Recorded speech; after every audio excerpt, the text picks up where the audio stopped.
মানে আমরা খুব বিতর্কিত একটা অবস্থায় পড়েছিলাম তখন যে সরকার তার মিয়ানমারের সাথে চুক্তি জড়াবে কিংবা সেখানে আমেরিকান ইন্টারেস্ট প্লাস নতুন পাকিস্তান স্টেটের জিও পলিটিক্স এ বাংলাদেশ কোনো মানে একটা হিসেবে আবির্ভূত হচ্ছে নাকি এখন পৃথিবী হিসেবে আবির্ভূত হচ্ছে, এবং তরুণদের বিশেষ করে নবগঠিত এনসিপির এই নিয়ে কোনো বার্তা দেখা যাচ্ছে না, এরকম একটা ব্যাপার ছড়ানো হচ্ছিল। বিকজ অনেকেই মনে করছেন যে আমরা গভর্নমেন্টের যে কোনো সিদ্ধান্তকে স্বাগত জানাচ্ছিলাম। আসলে ব্যাপারটি এমন মনে হয় না। আমার তো মনে হচ্ছে যে বর্তমানে যেই বোর্ডের ইস্যুগুলো আসছে, প্রথম বিপো ওয়ার্ল্ড থেকে শুরু হয়েছে, পাশাপাশি ঢাকার অদূরে 5 কিলোমিটার মধ্যে যে পানগাঁও নামে একটা টার্মিনাল আছে, এটা মনে হয় আমাদের যারা ব্যবসা বাণিজ্য করেন না তাদের অনেকেই জানেন না যে এখানে একটা ইন্টারনাল আপনার ইনল্যান্ড আপনার পোর্ট আছে এখানে। পাশাপাশি লালদের ব্যাপারটা তো আমরা এখন সবাই মোটামুটি জানি যে গ্রিনফিল্ড ইনভেস্টমেন্ট, কিন্তু আমরা যখন দেখছিলাম তখন বলা হচ্ছিল যে বন্দরটা আসলে দিয়ে দেওয়া হচ্ছে। তো এই আসপেক্টে আমাদের প্রথম যেই জায়গাটা চিন্তা করতে হবে যে আসলে বন্দর কারা ব্যবহার করে এবং বন্দর কিরকম চাই আমরা, এই প্রশ্নটাকে আমরা উঠাতে পারি কিনা। আমরা অন্যান্য আলোচনা করে যেতে পারবো, কিন্তু আমাদের যে চোখের সামনে বন্দর বলতে যেটা ভেসে ওঠে, সেই বন্দরটা আমরা চাই কিনা, কিংবা আমরা যে ধরনের দেশ চাই ইকোনমিতে, আমরা যেভাবে মধ্যম আয়ের দেশে রূপান্তরিত হতে চাই, এবং আপনারা জানেন যে ইতিমধ্যে আমরা একটা বড় চিপায় পড়ে গিয়েছে জিআইডিসি গ্রাজুয়েশন দিয়ে। তো এই জায়গায় আসলে আমরা কি সত্যিকার অর্থে বর্তমান যে ইনফ্রাস্ট্রাকচার আছে এগুলি দিয়ে কি সেই গ্রাজুয়েশন কিংবা মধ্যমায়ের দেশে রূপান্তরিত হতে পারবো কিনা, প্রশ্নটা আমাদেরকে আগেই করতে হবে। পাশাপাশি যে বিষয়টা দেখতে হবে যে আমরা কিন্তু দীর্ঘদিন ধরেই দেখেছি যে আদম যে যুদ্ধ থেকে শুরু করে আরো অন্যান্য যখন আপনার বাংলাদেশের সেতবস্তি গুলো লস প্রজেক্ট গুলো যখন আপনার লিবারালাইজ করা হচ্ছিল, তখন থেকে একটা বড় বিতর্ক চলে আসে যে আসলে এই বিষয়টা আমরা বিদেশিদের কাছে কিংবা প্রাইভেটাইজেশন করাটা কতটুকু যৌক্তিক।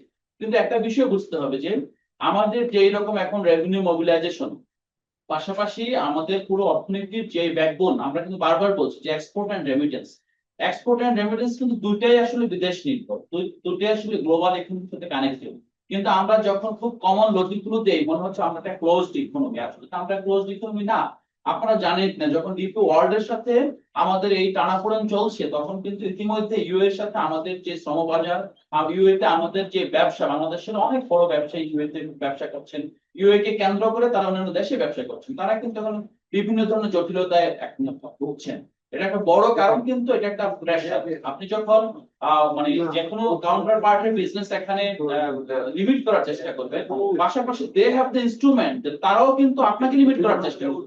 তো আমাদের যুক্তিটা এটা না যে গভর্নমেন্ট কারোর সাথে পরামর্শ না করে সবকিছু দিতে পারে, we don't want that also.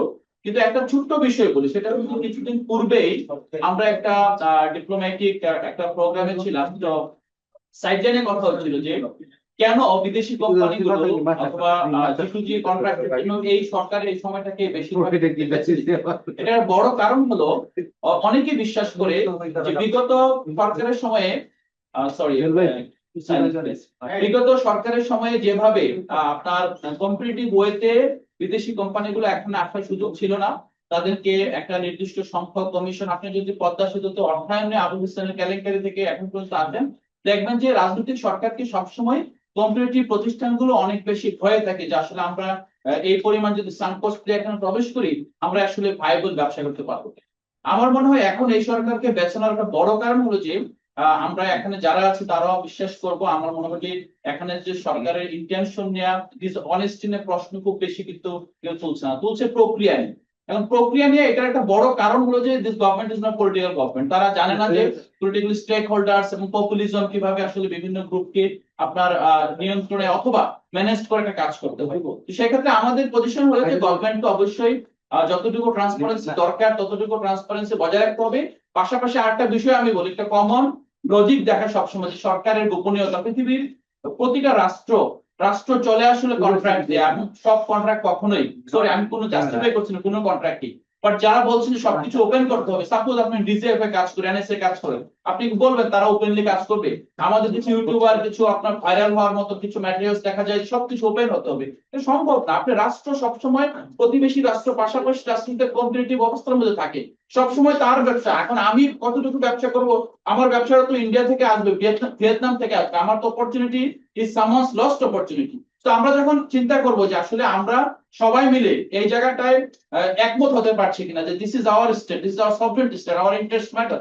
Last point হলো, আমরা প্রোটেকশনিজমের নামে যেটা করেছি, বিশেষ করে গত 15 বছরের কথা যদি বলি, আমরা সবকিছু নিজেরা চালাবো, হ্যাঁ, অন্যদের দিব না। বিশেষ করে বড় বড় ক্যাপিটাল, এখানে সাম্রাজ্যবাদী একটা বড়ই আছে।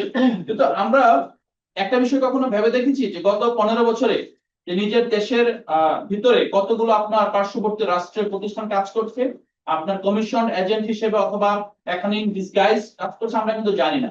এখানে কিন্তু আপনি যদি প্রতিটা ক্রিটিক্যাল ইনফ্রাস্ট্রাকচার দেখেন, আমি শুধু একটা ছোট্ট এক্সাম্পল দিব।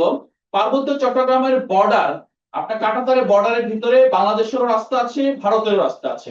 এখন আপনি কখন কল্পনা করতে পারেন যে ভারতের ভিতরে যে রাস্তাটা তারা পেট্রোলিং করে, ওই রাস্তাটা বাংলাদেশের একটা কন্ট্রাক্টর কাজ পেয়েছে এবং সেখানে কাজ করছে? আপনি কিন্তু এটা কল্পনার বাহিরে। কিন্তু বাস্তবতা হলো, বাংলাদেশের বর্ডারের ভিতরে যে রাস্তা, এটা সিম্পলি আপনার বাংলাদেশের বড় বড় বিল্ডার্স আছে, বড় বড় ইনফ্রাস্ট্রাকচার বানায় দেশ এবং দেশের বাইরে, তাদেরকে না দিয়ে একটা ইন্ডিয়ান কোম্পানিকে দেওয়া হয়েছে বাংলাদেশের বর্ডারের ভিতরে রাস্তা নির্মাণের জন্য। এত বড় গ্রেট ভায়োলেন্স যখন হয় আপনার ন্যাশনাল ইন্টারেস্টের ক্ষেত্রে, তখন কিন্তু আসলে আনফরচুনেটলি আমরা অনেকে জানিও না, কথাও বলছি না। এবং আপনারা জানেন যে রাডার ইস্যু আছে, নৌবাহিনী নেভাল, যে আপনার রাডারের ভিতরে কিভাবে ইন্ডিয়ান রাডার এখানে আমাদেরকে মানে আয়ত্তের মধ্যে নিয়ে আসছে। পাশাপাশি দিস ইজ ইন্ডিয়ান আপনার একদম ওপেন স্টেটেড এজেন্ডা যে বাংলাদেশকে আপনি কোট আনকোট তার রাডারের বাইরে যেতে দেওয়া হবে না। এটা কিন্তু শুধুমাত্র আপনার পলিটিক্যাল রাডার তা না, এটা ইভেন আমরা দেখেছি অনেক বছর পরে বাংলাদেশের যে শাহজালাল এয়ারপোর্টে এখন নিজস্ব রাডার নির্মাণ হয়েছে, ইউজ করা হতে শুরু হয়েছে। তো ফাইনালি মাই পয়েন্ট হলো যে আপনার আমার দেশে যখন গ্রাউন্ড হ্যান্ডেলিং করে বিদেশ থেকে শ্রমিক আসে, তার লাগেজ যখন কাটা হয়, তখন কিন্তু আমরা কোনো বিদেশি অপারেটরকে দোষাতে পারি না, আমাদেরকে দোষাতে হয় বিমানের কর্মকর্তা কর্মচারীদেরই। এখন আমরা থার্ড টার্মিনালে কিন্তু সেম একই জায়গায় গ্রাউন্ড হ্যান্ডেলিং কারা করবে আসলে, সেই জায়গায় কিন্তু একটা বড় ইনফ্রাস্ট্রাকচার অলমোস্ট 1 বছর ধরে একটা আপনার স্টেলমেট অবস্থায় আছে। Will bear the loss? আপনাকে সিদ্ধান্ত নিতে হবে। আপনি সিদ্ধান্ত নিতে যত দেরি করবেন, এবং আমরা কিন্তু আসলে জানি না সামনের দিনগুলোতে আমাদের রাজনৈতিক আপনার সরকারের যে স্টেবিলিটি আসলে কতটুকু আসবে। তো আমি সরকারের এই বিশেষ করে পানগাঁও যে টার্মিনাল, যেটা আপনার চিটাগং পোর্ট অথরিটির প্রতি বছর আপনার না না আমরা পানগাঁও, লালদিয়া এবং বলছি যে যে লস ইনকার করছিল, আমরা কিন্তু ওয়ার্ল্ড ব্যাংকের অর্থায়নে একটা করা প্রতিষ্ঠান লেস দেন 20% ক্যাপাসিটি ইউটিলাইজ করতে পারছে, নাম্বার ওয়ান। নাম্বার টু হলো যে মোর দেন 175 crore টাকা শুধুমাত্র বেতন ভাতায় ব্যয় করছে। আপনি এখন চিন্তা করুন অপরচুনিটি কস্ট, আমরা যে এত বড় একটা ইনফ্রাস্ট্রাকচার ফেলে রেখেছি, 80% ব্যবহার করতে পারছি না। পাশাপাশি এটার যে আপনার ইকোনমিক লস কোথায়, এই জিনিসটুকু চিন্তা করে আমরা দেখবো যে আসলে টুডে টুমরো আপনাকে এটাকে মডার্নাইজ করতেই হবে। আপনি যদি লোকাল আপনার এখানে প্রতিষ্ঠান না থাকে, অবশ্যই লোকাল এখানে এসোসিয়েট প্রতিষ্ঠান আছে, বাট অবশ্যই এখানে বিদেশি প্রতিষ্ঠানকে দেওয়ার ক্ষেত্রে আমাদের বড় কোনো সম্ভব দেখি না। বাট একটা বিষয় হলো যে অবশ্যই রাজনৈতিক স্টেক হোল্ডার্স, আমাদের যারা ব্যবসায়ী আছেন, যারা ফুড ব্যবহার করেন, তাদেরকে আস্থায় নিয়ে কাজ করলে এটা সাস্টেনেবল। সেটাই আমার পক্ষ থেকে এনসিপির যে official stand. Thank you very much.